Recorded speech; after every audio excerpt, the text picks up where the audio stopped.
Camilla watched from the back seat of the taxi as the tall iron gates slowly opened before her. She never imagined that her first day as a nanny at the Sterling estate would also be the first step toward an accusation that nearly ruined her life. The Sterling estate stood imposingly among sculpted gardens and white marble columns. The air smelled of jasmine and power.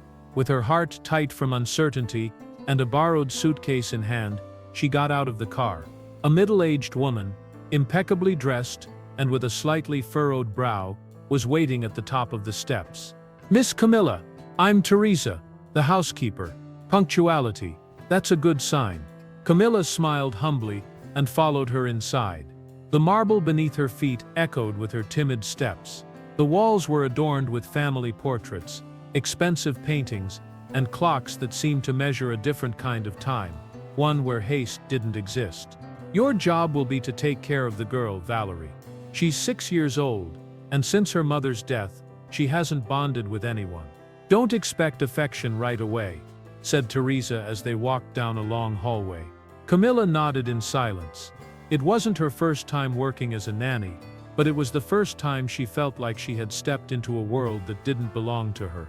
Finally, they crossed a set of double lightwood doors, and there she was, a girl with a curious gaze, holding a worn-out stuffed animal in her hands. "Hi," Camilla said, crouching down to her level. "I'm Camilla. It's nice to meet you." Valerie didn't respond. She just looked at her seriously, then turned her attention back to the drawing she was coloring. Behind them, without Camilla noticing right away, a male figure appeared. Tall, elegant, with a face hardened by grief and years of authority. Alexander Sterling. His mere presence commanded respect. His eyes settled on her, evaluating her with the coldness of a man who trusts no one. "I trust you know how to do your job," he said dryly before walking away without another word. Camilla shivered. This wouldn't be easy, but something inside her told her she had come to this place for a deeper reason than just a job. The first few days were quiet. Camilla kept the right distance between professionalism and affection, aware that the trust of a wounded child couldn't be won with instant sweetness. Valerie watched her in silence, like someone analyzing a stranger who might stay or leave, like all the others. But Camilla was patient. She didn't try to force smiles or empty gestures. She was simply present. She made breakfast for Valerie, as if for someone she loved, read her stories in a calm voice, and spoke to her about the world beyond the estate walls. And little by little, something began to change. One afternoon, while the rain gently tapped the windows, Valerie approached with her stuffed animal under her arm, and sat beside Camilla without saying a word. She handed her a sheet of paper with a drawing. Two figures holding hands, a girl and a woman with long hair. "Is this us?" Camilla asked, with a restrained smile. Valerie nodded, and rested her head on Camilla's shoulder. At that moment, Alexander saw them, without being seen. From the entrance to the living room, he silently watched as his daughter, who for months had not allowed anyone to touch her, now nestled trustingly in the arms of a stranger. Something stirred inside him, a mix of gratitude, surprise, and a strange pang he couldn't name. That night, when he ran into Camilla in the kitchen, Alexander spoke more than usual. Valerie hadn't done that since her mother died, he said, pouring himself a coffee. "You've accomplished something I couldn't." Camilla didn't respond immediately. Their eyes met, and for a moment, the air filled with something neither of them expected, a quiet kind of intimacy, born from shared wounds. "Maybe she just needed someone who would listen without fear," she replied softly. But while that bond was growing in the deepest corners of their hearts, something else was stirring within the estate's walls. Camilla began to notice small details that defied logic. A door left ajar, that was always supposed to be locked. The housekeeper whispering on the phone in hidden corners, glances that dimmed when she entered a room. And one night, while tucking Valerie into bed, the girl whispered, "There are people who come into Daddy's room when he's asleep, but he never sees them." Camilla shivered. Something wasn't right in that place. Days turned into weeks, and with them the atmosphere in the Sterling estate began to shift. Camilla was no longer just the nanny. Her presence could be felt in every corner. In Valerie's spontaneous laughter, in the scent of hot tea at sunset, in the way Alexander lingered longer in the kitchen whenever he knew she was there. It was an unspoken romance, made of small gestures, a gaze that lasted a little too long while she read to the girl, the way he pulled out her chair at breakfast, pretending it was just courtesy. Neither dared to cross the line, but both knew something was growing there in the silence. It was on one of those quiet nights that Camilla accidentally overheard a muffled conversation in the hallway on the second floor. Alexander's voice, restrained but tense, and Teresa's, the housekeeper, sounding worried. "I already said to keep that wing closed. Nothing can come out of there." "But, sir, they're asking about the records. Turn off the cameras in that area. I don't want anything recorded." Camilla stepped back quietly. The forbidden wing. The cameras turned off. The same place where Valerie said she saw people entering at night. The next day, Alexander surprised her with something unusual. He invited her to join him in the estate's greenhouse, a place he rarely opened to anyone. "My wife loved plants," he said, handing her a small violet flower. "But I never understood any of this. She used to say there are things that must be cared for in silence, without touching. Like wounded people," Camilla replied, with a sad smile. The silence that followed wasn't uncomfortable, it was intimate. But that same night, the estate grew even more silent than usual. At midnight, Camilla heard footsteps in the hallway, and whispered voices. When she peeked through the crack in the door, she saw a hooded figure leaving Alexander's study, where the family's personal safe was kept. The next morning, the news broke like a storm. A rare jewel from the late wife's collection had gone missing, and there were no signs of forced entry. Teresa was the first to cast a sharp glance at Camilla. "Only someone from the house could have done this," she said loudly enough for everyone to hear. Alexander remained silent, but his eyes, once kind, were now searching for truths he didn't want to find. The atmosphere in the estate became suffocating. In every hallway, a heavy silence lingered.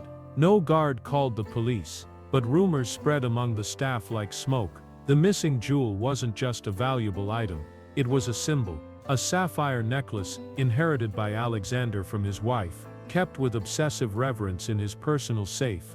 Camilla felt the stairs fall on her like invisible weights. There was no evidence, only the cruel logic that she was new in the house, a stranger to that world, and the only one who moved freely through the hallways. Even Valerie began to notice something was wrong. Her father avoided looking at the nanny with his darkened eyes, and the housekeeper had grown more rigid than ever. 2 days later, Alexander called her in to talk. He was more serious than usual, with an envelope on the table, and a silent sadness in his eyes. "Camilla, I need you to leave. Today." She didn't understand. She sat down slowly, confused, as he slid a file toward her, partial camera screenshots, entry and exit logs, internal reports. "They say, it was you, I can't ignore it. This is affecting my daughter, my reputation, and the security of the house. Do you believe that?" she whispered, her voice trembling. Alexander looked away. He didn't answer. Camilla swallowed the pain. It wasn't just the end of a job. It was the collapse of something she hadn't even had time to fully understand. There had been something real there, genuine care. But for him, a single suspicion had been enough. A little pressure. "I didn't steal anything. And you know that," she said, rising to her feet with tears in her eyes. "But you chose to trust fear, not me." She walked out with her suitcase in hand, and her dignity wounded. Valerie cried in silence behind the curtain, not understanding why her nanny, the only person who made her feel safe, was leaving without saying goodbye. Alexander was left alone in his study, staring at the safe. He felt something strange, a discomfort that wasn't just guilt. It was as if he had betrayed something even more valuable than the stolen jewel, the truth itself. And that night, as emptiness took hold of the house, Camilla swore she wouldn't let the lie win. If no one else searched for the truth, she would. She spent the next few days like a shadow of herself, drifting between doubt and indignation. She wanted to disappear, to forget everything she had lived in that estate. But something inside her burned, the certainty that there was more hidden there than a simple theft. Then she remembered that conversation she had overheard in the hallway. turn off the cameras in that area. But not all of them seemed to have been disabled. On her last night at the house, she had walked past the security room and noticed active monitors, files being archived automatically into a digital folder. Now, in the small apartment she shared with a sick aunt, Camilla decided to act. Through a connection she had made with one of the estate's humblest employees, Luke the gardener, she gained clandestine access to a copy of the recordings from the week of the theft. Luke, who had always liked Camilla, knew something was wrong in that place, but had never had the courage to get involved. Camilla spent the entire night reviewing the footage, frame by frame, and in the tense silence of the night, the truth finally emerged from the screen. There it was. It wasn't her, but Teresa, the housekeeper, sneaking into the study at 2:43 in the morning, wearing gloves, and using a key that seemed custom-made. She opened the safe skillfully, took out something small wrapped in velvet, then before leaving, turned off the lights with precision. But that wasn't all. The recording also showed an older man, whom Camilla recognized as Hector Sterling, Alexander's uncle, removed from the family business due to mental health issues. He entered the room shortly after Teresa left, and behaving erratically, began rummaging through drawers and laughing to himself in front of a family portrait. Then he whispered to himself, "They don't know what we did to her. No one can ever find out." Camilla paused the video. What did that mean? What had they done, and to whom? The recording not only proved her innocence, it revealed something much darker, a secret buried within the Sterling family, hidden beneath the flawless appearance of their wealth. The next morning, with the videos safely saved on her USB drive, Camilla took a deep breath. This was no longer just about clearing her name. It was about justice, and protecting Valerie, who lived surrounded by lies and dangerous people. There was only one person who could take real action: Alexander. Would he have the courage to hear the truth after choosing to doubt her? Camilla spent hours rehearsing what she would say. She knew that knocking on the estate's door could lead to her ultimate humiliation, or the chance to set things right. Her heart pounded like a drum when the gate guard asked her name, and she replied firmly, "Tell Alexander that Camilla is here, and it's about Valerie." She waited, long minutes of silence. When the gates finally opened, Alexander stood on the other side. But he wasn't the same man who had fired her days before. His face looked older, his beard unshaven, and his eyes exhausted. He didn't say a word. He just stepped aside to let her in. "If you've come to accuse me again, don't bother," he said coldly, trying to keep control. Camilla calmly took the USB drive from her pocket and placed it on the table in the living room. "Watch this first, then tell me who's really betraying whom." Alexander hesitated, but there was something in her voice, a painful firmness, that compelled him to take the laptop and plug in the file. The video began to play. Silence. The room darkened as the images revealed, one by one, Teresa's movements, her access to the safe, Hector's figure, and his disturbing confession. By the end, Alexander was pale. "That can't be real.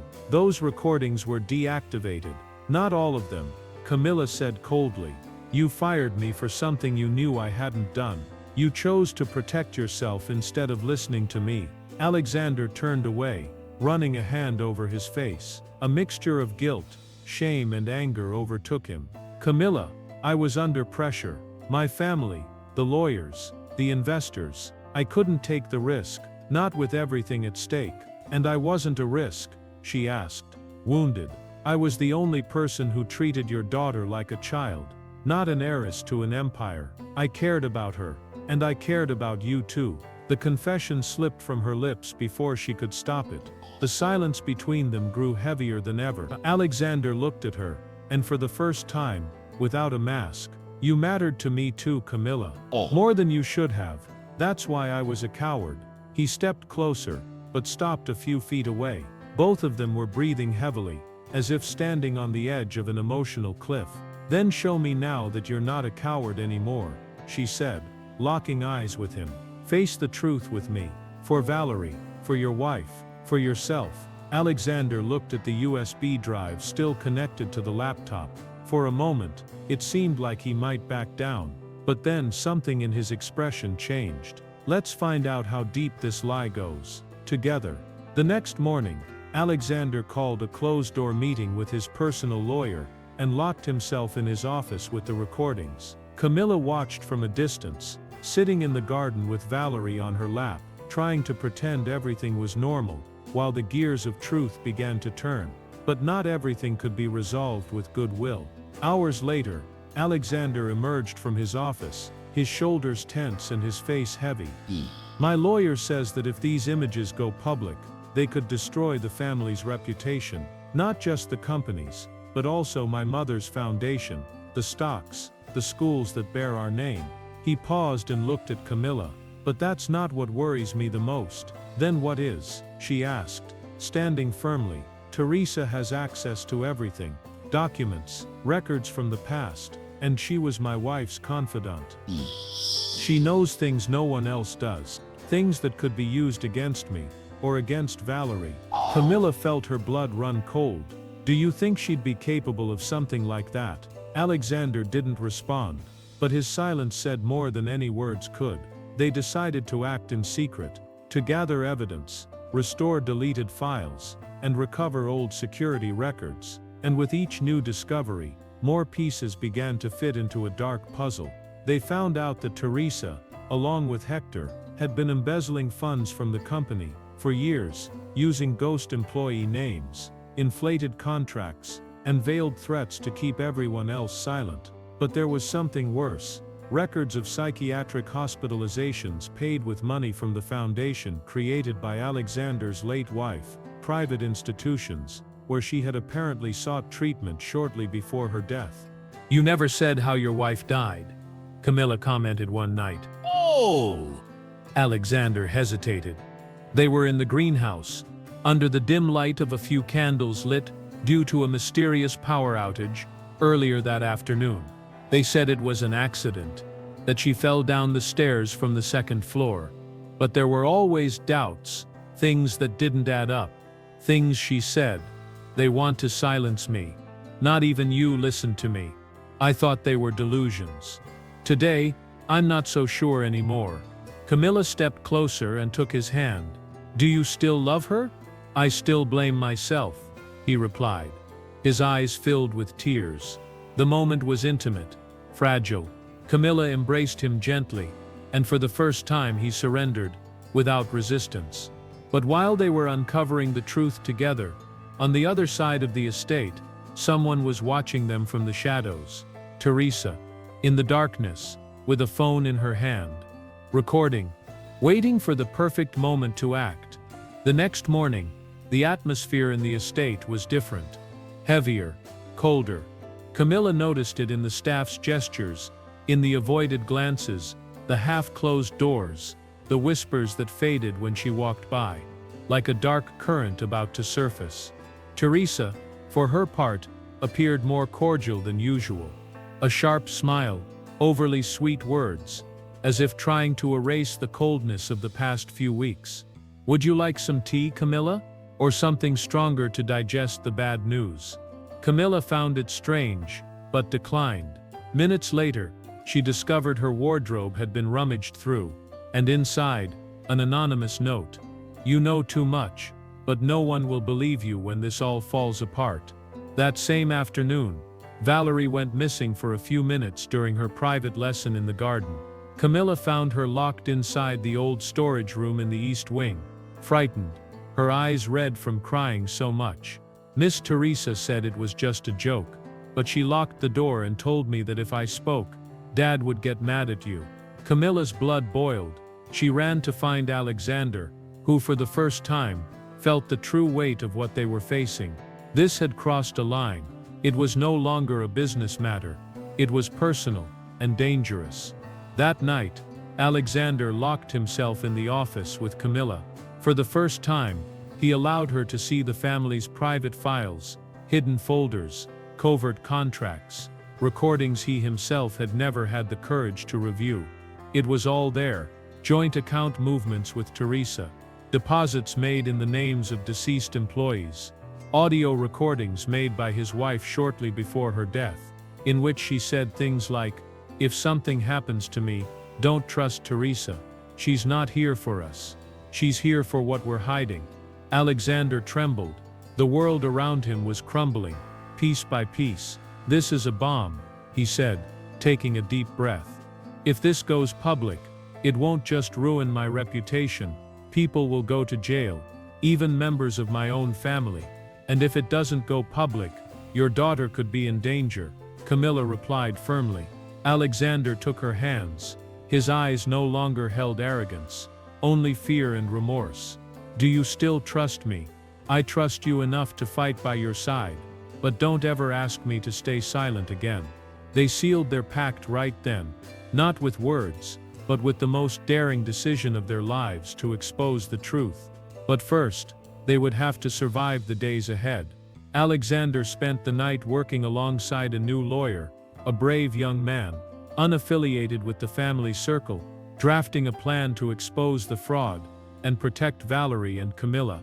The goal was clear: call a press conference with local media, submit copies of the documents to a federal judge, and officially report the conspiracy led by Teresa and Hector to the police. Camilla, for her part, focused on organizing the recordings and editing a compilation video with the clearest and most irrefutable evidence: the theft of the necklace, Hector's confession, and the audio of Alexander's wife warning about the danger. The video left no room for doubt. The next morning, Alexander informed his team that he would make a public statement at 6 p.m. Teresa feigned surprise, but her eyes couldn't hide her discomfort. She was wounded, and like any cornered predator, ready to strike. Hours before the event, something happened. The newly hired lawyer mysteriously disappeared. His phone was found turned off, and his car was abandoned a few miles from the estate. The police claimed there were no signs of foul play, but Camilla knew this was a message. Even so, Alexander stood firm. For the first time, he felt he was fighting not for appearances but for justice, and for love. Love for Valerie, for his late wife, and now for Camilla. But at 5 p.m., just 1 hour before the press conference, came the final betrayal. A notification flooded every local journalist's phone.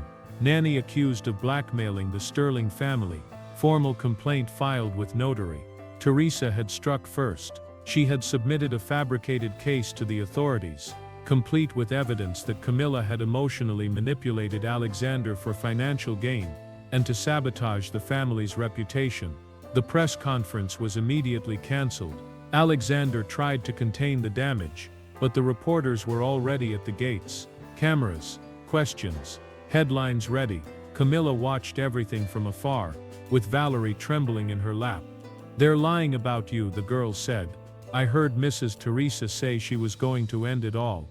Alexander entered the room shortly after, sweating, defeated, furious. "She beat us by a step. But we still have the truth. And now, we have to run faster than ever." Camilla stood up, the fire in her eyes still burning. "Then let's finish what we started. And this time with everyone watching." The day after the scandal, Camilla woke before dawn. She had barely slept, her body exhausted, but her mind alert. Teresa's false accusations were already circulating in local newspapers and gossip sites. Within hours, her name had been dragged through the mud, as if she were a cunning, ambitious, and seductive criminal. Even Valerie heard her schoolmates talk about it, but Camilla didn't back down. "I'm done hiding," she told Alexander that morning. "If she wants war, she'll get it, broad daylight." Alexander, still hesitant, didn't stop her. He knew that this time she spoke like someone who had nothing left to lose, and that he had no right to stop her. At 2 p.m., Camilla showed up alone at the local TV station, with the flash drive in her hand.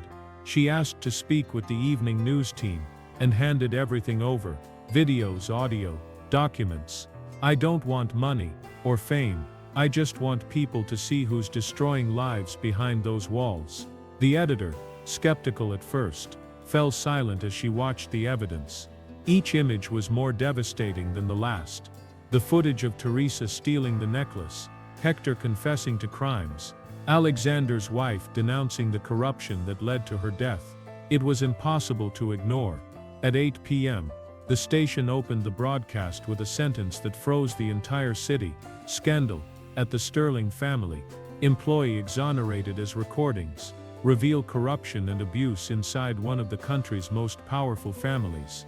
Teresa watched everything from the estate's living room, pale, as the report showed clips of her entering the safe, her name tied to suspicious accounts, and her direct link to the death of the late Mrs. Sterling.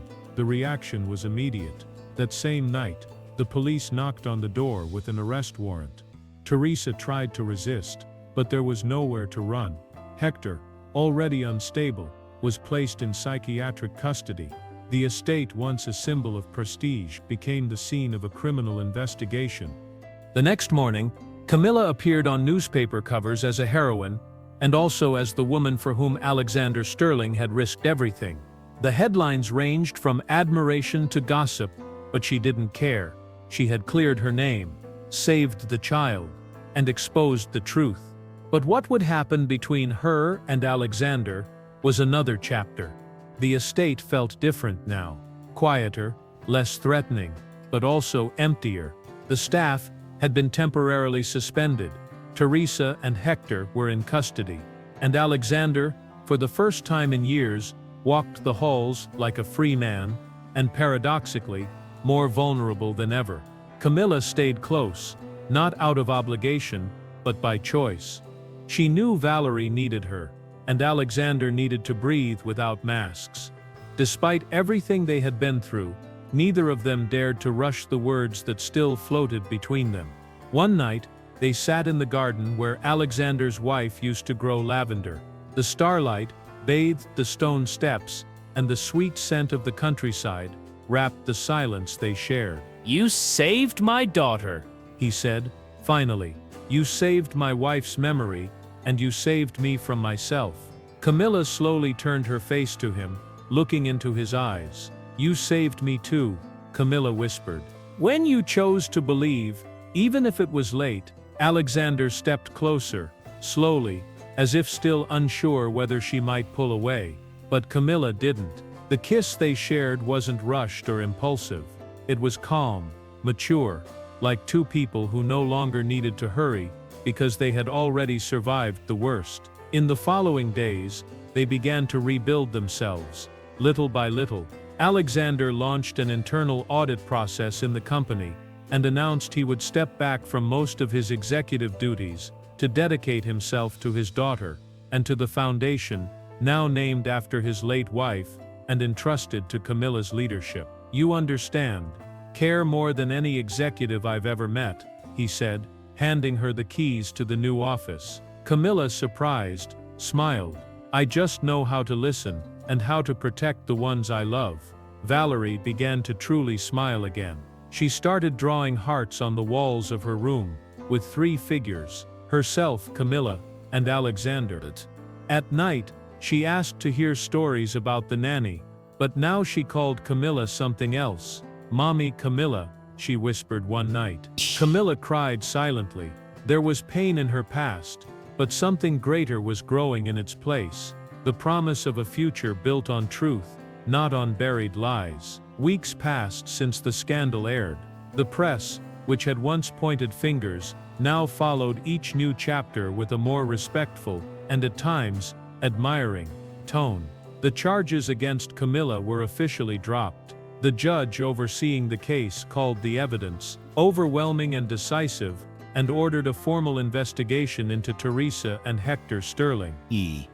Camilla was called to testify as a key witness. For the first time, she faced a courtroom filled with cameras, lawyers, business people, and onlookers, not with fear, but with firm serenity, forged through everything she had endured. "I didn't come to destroy anyone," she said in her final statement. "I only wanted the truth to be spoken, and that no little girl should grow up surrounded by lies that kill in silence." Her words echoed across social media. The newspapers called her the woman who brought down an empire without raising her voice, and many began to question the nature of other fortunes built on silence and appearances. Meanwhile, Alexander stood beside her at public events, not with his old arrogance, but with humility and admiration. He never spoke in his own defense, only in gratitude. Camilla taught me that courage isn't the absence of fear, it's acting even when you feel completely alone. I failed her, but I'm trying to be worthy of the forgiveness I received. The foundation received unprecedented public support. Thousands of women wrote in, sharing stories of silenced abuse, looking to Camilla as inspiration. She in turn remained grounded, rejecting exclusive interviews, book deals, and offers for political office. I just want to live my life with truth and protect the people I love. At the final hearing of the case, Teresa was convicted of fraud, bribery, and witness tampering. Hector's sentence was replaced by supervised psychiatric treatment, and the family's finances were frozen pending a full audit. Camilla walked out of the courthouse hand in hand with Alexander. There were no flashes, no public statements, just a look between them that said it all. They had won, together, but more importantly, they had found each other. The Sterling estate, once a symbol of power and silence, was transformed. The grand halls, once cold and impersonal, now welcomed light, laughter, and the constant aroma of cake baking in the oven. The greenhouse flowers bloomed again, tended to by Valerie, with the same tenderness Camilla had once taught her. The little girl had changed. Once introverted and fearful, she was now lively, full of questions and life. She ran through the gardens with her hair loose, calling Alexander Dad with genuine joy, and Camilla Mom, effortlessly and without hesitation. The trauma still lingered in her eyes at times, like shadows that emerge at sunset, but now there was room for healing. Camilla accompanied her through everything, in child therapy sessions, on nights filled with nightmares, and on mornings when school felt too overwhelming. Alexander, for his part, had become a different man. He stepped down from the company's board and transferred leadership to external professionals. He dedicated himself to social projects alongside Camilla, focused on protecting women in vulnerable situations. One afternoon, while preparing a talk at the foundation, Camilla saw him watching Valerie from a distance, with an emotional smile. "She'll grow up knowing what truth is. That's more than my family gave for generations," he said. "She'll grow up knowing what love is." Camilla replied gently. And there, among papers and plans, Alexander pulled a small box from his pocket. It wasn't luxurious or shiny, just simple and sincere. Inside, a silver ring with a discreet blue stone. "I'm not asking for haste, Camilla, or a ceremony. I just want to know if I can go on with life by your side, without lies. Just the three of us." She didn't answer immediately. She looked at Valerie playing among the garden flowers, then at the man who had defied his own last name for love. "Yes," she said at last, "but on one condition." "What's that?" "That we never hide the truth again. Not from each other." They sealed the moment with a simple kiss, under the setting sun behind the greenhouse, exactly where it had all begun. Months passed. Time, with its wise patience, erased wounds and revealed scars, not as painful marks, but as proof of survival. The Sterling estate, now open to the public for charitable events, became a symbol of a family that dared to break its own cycle. Camilla walked through the garden at sunset, watering the flowers that Valerie had planted with her own hands. Lavender, roses, and daisies competed for space in soil that was once barren. Each flower bore the name of a woman who had passed through the foundation: survivors, single mothers, forgotten young women. All of them found not just refuge there, but dignity. In the center of the garden, a simple stone plaque read, "Truth is like a seed. It may lie buried for years, but it blooms when touched by love." Valerie ran barefoot through the grass, wearing a blue apron, her fingers stained with paint, her laughter free. She called out to Camilla joyfully, like someone who knows the world is now a safe place. Alexander watched from afar, eyes wet, not from sorrow but from gratitude. Camilla paused for a moment. She took a deep breath. The wind played with her hair. The past no longer hurt. The cursed words, the accusations, the stares, had become a distant echo. What remained was peace. "You know you're strong, right?" Alexander said. coming up behind her and wrapping his arms around her. "I was only strong because someone held my hand when everything was falling apart," she replied. "You saved me, and you didn't even realize it." She smiled. She no longer needed promises. There, in that garden where there had once been distrust, pain and silence, something now bloomed that could not be stolen, buried, or corrupted. A family built on truth, respect, and real love. And that's how Camilla's story ended. She arrived as a nanny, was accused as a thief, but stayed as a woman, a mother, and the heroine of a reborn home. If this story touched your heart, leave us a comment with your favorite part. Subscribe for more stories like this, and don't forget to give it a like, because every story deserves to be told and remembered. And even though the world knew her as the nanny falsely accused, Valerie simply knew her as Mom, and that was all that mattered.